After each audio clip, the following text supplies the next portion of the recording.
En otros temas les contamos que el 75% de los productos ecuatorianos exportables ingresará con 0% de arancel a Emiratos Árabes Unidos tras la firma del acuerdo entre ambos países. En tanto, Colombia tiene listo el decreto con el que impondrá una tasa recíproca del 50% a Ecuador.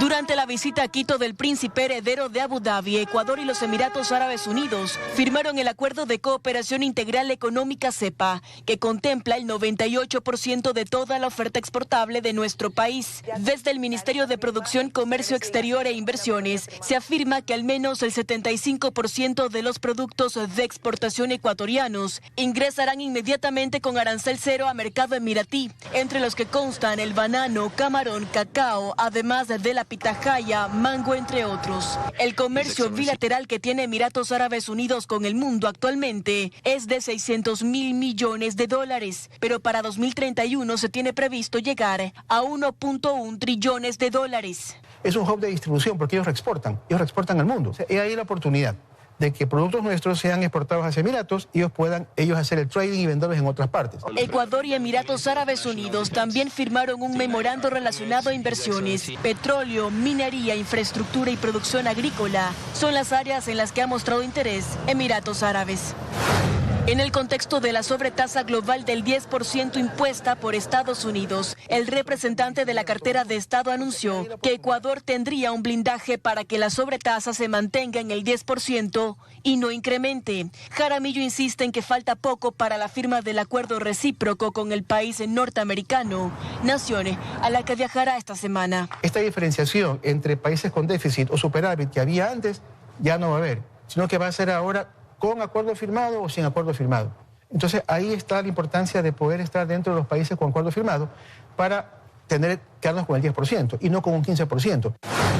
Mientras tanto, el Ministerio de Comercio de Colombia ya publicó el borrador de decreto con el que se impondrían aranceles recíprocos del 50% a 100 productos importados desde Ecuador. Bernarda Ceballos, Teleamazonas.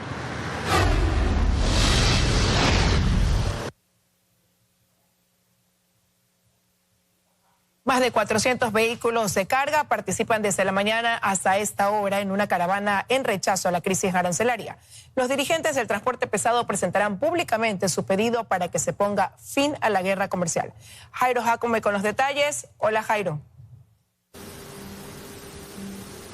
Así es, ¿qué tal? Buenas tardes. Esta marcha, esta caravana se desarrolla sin inconvenientes. Ahora, los representantes del transporte pesado esperan respuestas de las autoridades para que se depongan estas medidas arancelarias. Veamos.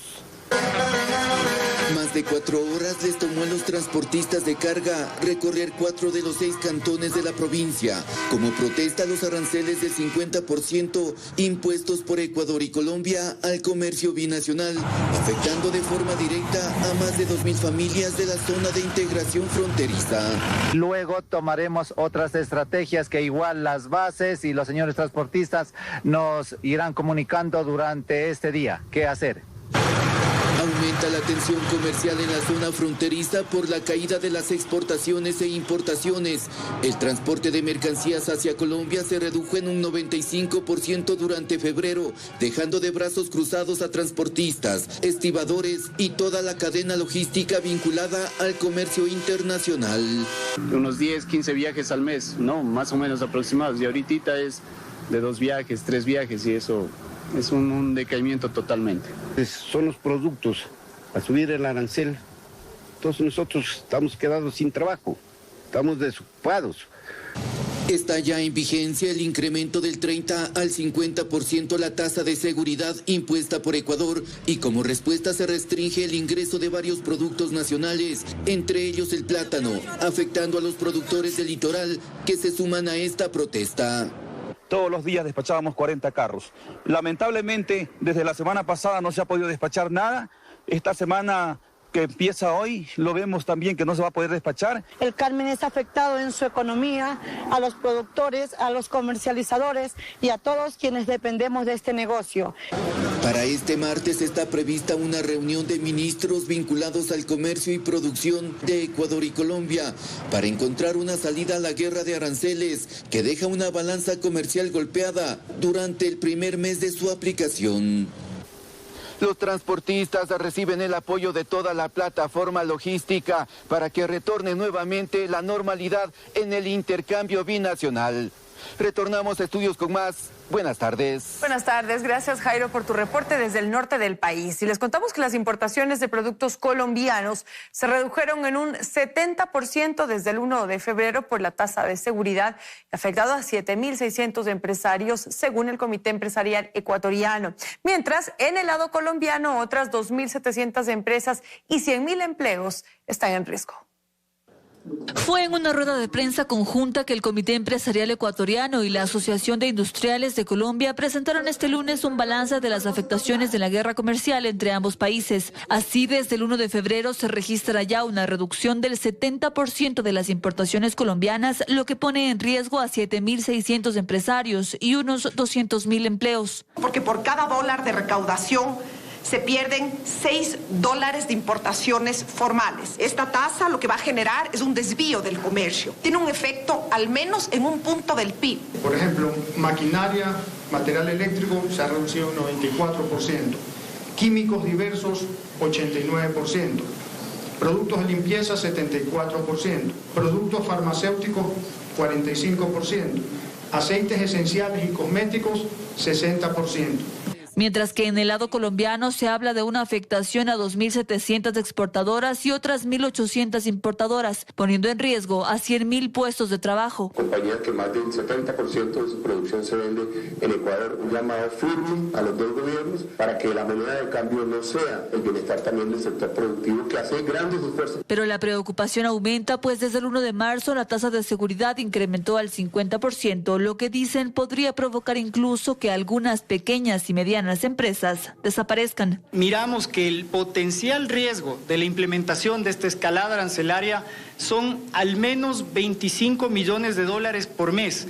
Y si es que toma forma el anuncio del 50% para casi la totalidad de la oferta exportable del Ecuador, esto ascendería a $75 millones. El impacto se podría triplicar. Y si bien reconocen que la seguridad en frontera es un problema de grandes proporciones, piden que se retome el diálogo y esta vez entre mandatarios. El tema de seguridad en el sector palmicultor es terrible. San Lorenzo está tomado. Los dueños de las plantaciones no pueden entrar a las plantaciones. Ha habido camiones quemados. Entonces, estamos de acuerdo con que las decisiones de seguridad se deben tomar y deben tomarse con fuerza. Por favor, se sienten entre presidentes a conversar y que mientras se dé ese diálogo se suspendan, por lo menos temporalmente, hasta que puedan llegar a una solución definitiva. Los empresarios por ahora descartan acudir a la Corte Constitucional y anunciaron que conformarán una mesa a la que invitarán también al bloque de seguridad para abordar estrategias en frontera. Lucía Clavijo, Teleamazonas.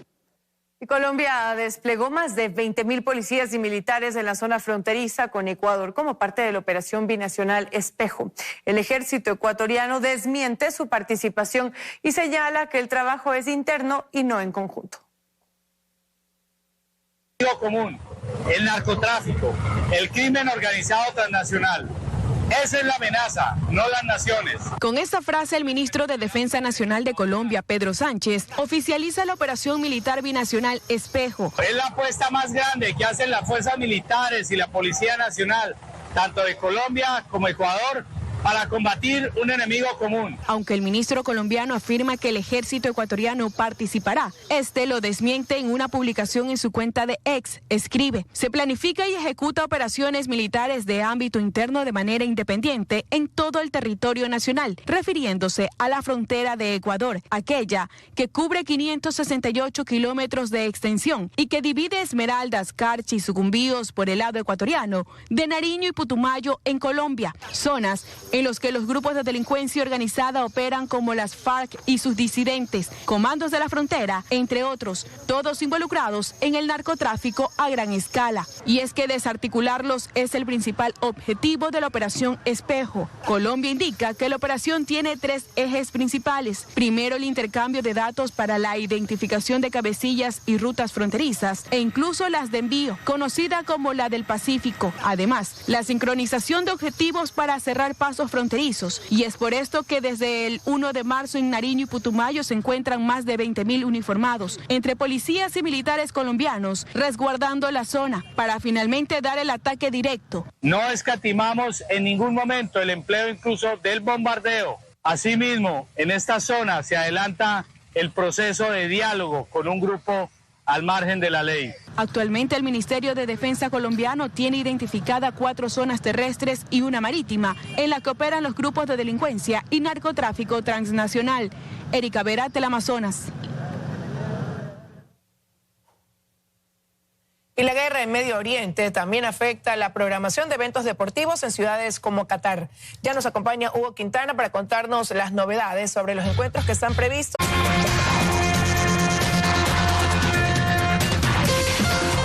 Seguimos con más noticias para ustedes, amigos. El presidente Daniel Noboa anunció que desde el 15 al 30 de marzo habrá toque de queda en 4 provincias. Lo dijo en el marco de la conmemoración de los 88 años de profesionalización de la policía. A esta hora hacemos contacto con Karen Aro para que nos amplíe la información. Karen, buenas tardes, cuéntanos. Así es, ¿cómo están? Buenas tardes, amigos televidentes. En efecto, hace pocos minutos nada más terminó ya esta ceremonia que empezó muy temprano aquí en la Escuela Superior de Policía Alberto Enríquez Gallo. Se trata de la conmemoración de los 88 años de profesionalización de la Policía Nacional. Estuvo presente el presidente de la República, su esposa y otras autoridades de Estado, como el presidente de la Asamblea Nacional y también el ministro John Reinberg. En este marco, en su discurso, el jefe de Estado anunció que desde el 15 de marzo, desde la medianoche del 15 de marzo hasta el 30 de marzo, la medianoche del 30 de marzo, habrá toque de queda en 4 provincias. Se trata de Guayas, Los Ríos, Santo Domingo y El Oro. El ministro John Reinberg, en unas cortas declaraciones, explicó que hizo el pedido, más bien, de que los ciudadanos en ese horario no deben salir de sus casas. El jefe de Estado también se refirió a la graduación de 328 nuevos oficiales de la policía. Escuchemos. Ecuador exige seguridad. Nuestro pueblo necesita vivir en paz. Por eso, este mes, lucharemos con nuestros aliados de la región en operaciones militares y policiales muy importantes. La siguiente fase de combate y de esta guerra contra el crimen organizado empieza ahora. Y desde el día 15 de marzo a las 11 de la noche hasta el día 30 de marzo a la medianoche habrá toque de queda en las siguientes provincias: Guayas, Los Ríos, Santo Domingo y El Oro. Seguiremos luchando contra el crimen organizado, contra la minería ilegal. Seguiremos luchando contra la gente que aterroriza nuestros barrios, a nuestra gente, a nuestras familias. Atacaremos las zonas de minería ilegal y de narcotráfico y contrabando. Y bien, por otro lado, el comandante general de la policía, Pablo Dávila, dijo que la Policía Nacional se está fortaleciendo constantemente, que está recibiendo capacitación y apoyo del exterior. Además, aseguró que en este año habrá un nuevo proceso de depuración interna. Escuchemos. En estos 88 años de profesionalización, ratificamos nuestra lealtad al Estado, nuestra obediencia a la Constitución y nuestro compromiso irrenunciable con la paz y la seguridad ciudadana. Ratificamos nuestra fe en Dios y nuestra convicción de que la Policía Nacional seguirá enfrentando el crimen organizado con firmeza, inteligencia y cohesión. Seguiremos en territorio, seguiremos fortaleciendo capacidades, seguiremos depurándonos internamente, seguiremos construyendo confianza ciudadana, porque la Policía Nacional del Ecuador no se rinde. Y bien, para finalizar, nada más contarles que En esta ceremonia también se dio el ascenso a generales de los coroneles Cristian Barreiros y Walter Villarreal. La ceremonia terminó y ya las autoridades hace poco nada más se han retirado de este campo de la Escuela Superior. Esta es la información hasta el momento. Continúen ustedes. Buenas tardes. Buenas tardes también para ti, Karen. Gracias. Una nueva ola de violencia marca el inicio de esta primera semana de marzo. Ataques armados se registraron casi de forma simultánea en el norte y sur de Guayaquil, horas después de un asesinato en Machala y de una serie de operativos en Manabí. Este lunes, a plena luz del día, la violencia golpeó de norte a sur a Guayaquil. En Flor de Bastión, norte de la ciudad, se reportó un nuevo hecho violento en horas de la mañana. Casi a la misma hora, en el Guasmo Sur, cooperativa Los Jazmines, un repartidor de carnes fue atacado a tiros mientras se movilizaba en su camión. El vehículo quedó detenido en la vía y moradores reportaron múltiples detonaciones que generaron alarma, tras negarse, según las primeras indagaciones, a pagar la denominada vacuna. Pero la violencia reciente en la costa no se limita a estas horas. Durante el fin de semana, en Machala fue asesinado Carlos Gabriel Jumbo Granda, expresidente de la Cámara de Comercio de Huaquillas. El ataque armado se produjo en la ciudadela Miraflores, cuando la víctima se movilizaba en un vehículo junto a un policía en servicio activo. En Manabí, también durante el fin de semana, la policía ejecutó varias acciones operativas. En Manta, tras un hecho violento, agentes de la DINASED identificaron este taxi con 4 ocupantes que intentaron evadir un control. Son momentos de la persecución desde el redondel de La Tejedora. ¡Al piso, al piso! Hasta el Imperio. El resultado, 3 aprehendidos y un adolescente de 14 años aislado. Y hubo un detalle que no pasó desapercibido. Durante uno de los procedimientos por extorsión en Manabí, uno de los aprehendidos sonreía frente a las cámaras policiales. Una imagen que refleja el grado de descaro con el que operan ciertos actores criminales en la provincia. En otro punto de Manabí, en Charopotó, Cantón Sucre, la policía capturó un hombre, retuvo 2 vehículos y decomisó 600 bloques de droga. Mientras que en Tosagua fue capturado alias Polilla, vinculado a los choneros. El sujeto registra antecedentes por asesinato y tenencia de armas. Además, el operativo Libertad 235 destapó un caso inusual. En Manta, un joven de 22 años planificó su secuestro para exigir $2,000 a su padre. Llamaron a una persona con discapacidad para pedirle la cuenta de ahorros de esta persona con discapacidad, que tiene una discapacidad del 85%, una discapacidad física. Y le pedían a los padres, ¿no? Así es. Catalina García, Teleamazonas. La audiencia de apelación a la prisión preventiva en el caso Goleada fue suspendida por ausencia de fiscalía. El tribunal convocará a una nueva fecha. María Gracia Chacón informa. Tras la ausencia del fiscal a cargo del caso Goleada, Denis Villavicencio, en la audiencia de apelación de la prisión preventiva en contra de Aquiles Álvarez, alcalde de Guayaquil, y sus 2 hermanos, Antonio y Javier, y 2 personas más, esta diligencia fue suspendida. El tribunal, integrado por los jueces Silvana Velasco, Byron Uzcategui y Willer Áviles, ordenó investigar el accionar del funcionario. Tras oficiar esto al Consejo de la Judicatura, este tribunal convocará una nueva fecha para la diligencia. Esperamos que lo haga lo antes posible, que no pase de 1 o 2 días, porque estamos hablando de la libertad y de la vida de personas. Lo que ha pasado el día de hoy, por supuesto, que nos lesiona, por supuesto, que no ayuda a que las cosas se aclaren. Aquiles Álvarez acudió a esta audiencia desde la cárcel de La Tacunga con su uniforme naranja. Álvarez permanecerá en este centro penitenciario como medida cautelar, y sus hermanos y los otros 2 procesados que también mantienen prisión preventiva en la cárcel de Turi. A las afueras del complejo judicial norte en Quito se manifestaban simpatizantes de la Revolución Ciudadana con un fuerte resguardo policial, y en Guayaquil también se concentraban sus simpatizantes. Recordemos que en este caso se lo acusa al alcalde de Guayaquil y a 10 personas más, entre ellos sus 2 hermanos, por presunta delincuencia organizada para lavado de dinero y defraudación tributaria. En esta audiencia, los acusados, que cumplen con prisión preventiva, buscaban que se les otorgue otras medidas para defenderse en libertad. Este martes a la medianoche se cierra la fase de postulación de quienes aspiran a dirigir la Fiscalía General del Estado. La etapa se desarrolla en medio del silencio del Consejo de Participación Ciudadana y la Comisión Ciudadana de Selección. Fausto Yepes informa.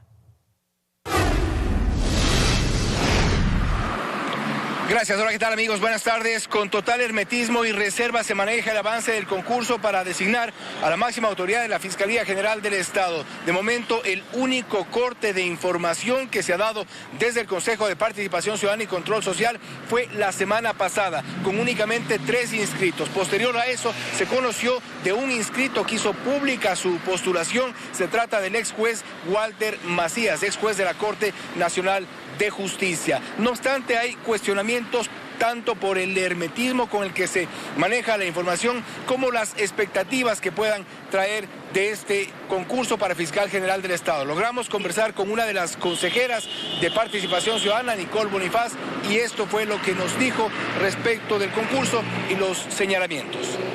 Entonces, tenemos la reforma en los reglamentos, tenemos la misma veeduría ciudadana que no está de acuerdo de cómo se ha llevado el proceso, tenemos, como dije ya, esta Comisión Ciudadana de Selección sin probidad, sin respaldo ciudadano, sin respaldo académico. Por eso también que no tenemos muchos candidatos o muchas personas que hayan postulado. Pero sí hay que tener claro que esto no es un reality show, no podemos abrirle la puerta a cualquier persona, no podemos ser permitivos, así que hay que estar totalmente vigilantes.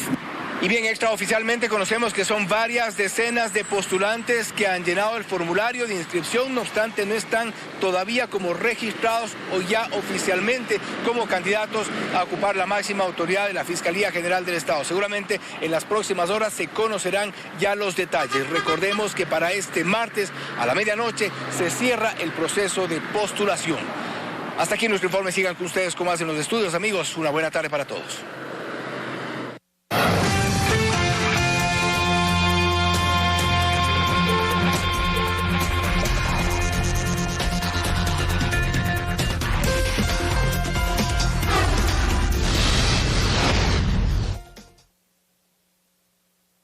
Estamos de regreso con más. Les contamos que la refinería de Esmeraldas fue blanco de un segundo incendio en estos 2 meses del año. Petroecuador anunció que las operaciones están suspendidas. Sofía Weir nos cuenta más en este momento. Hola, Sofía.